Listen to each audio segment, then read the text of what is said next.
Well, good morning and welcome to Sunup. I'm Clinton Griffiths. It's springtime in Oklahoma. We all know what that means. Green grass, a quickly approaching wheat harvest, and of course, severe weather. Well, after the massive storm that moved through south central Oklahoma last week, many producers will tell you those elements just don't mix. SUNUPs Dave Deken has their story.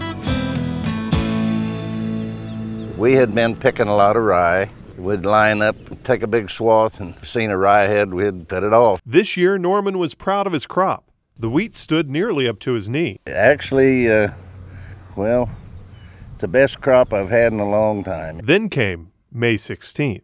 A storm took Kingfisher County from the western horizon. Of course, I could see a big line up there, and I decided maybe I better get the barn door shut and get the pickup into the shed.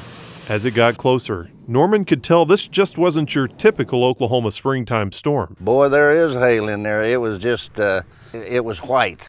This was just a solid white. The storm dropped hail as big as the size of his fist, and not one of his fields that dotted Kingfisher County was spared.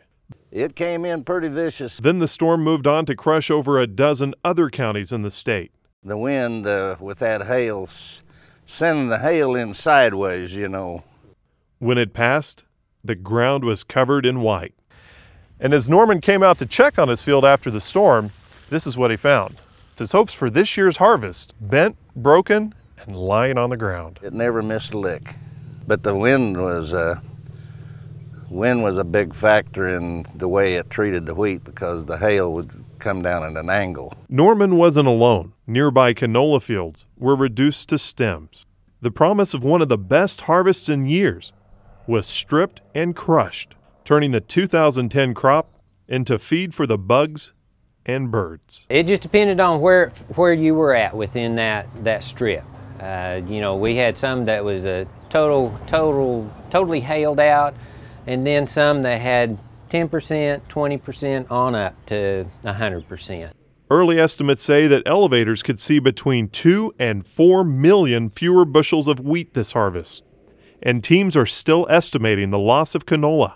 While insurance payments will help those who had it, it doesn't make it any easier to lose what was otherwise promised to be one of the best crops in years.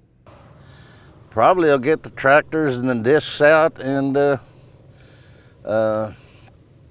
start disking it under.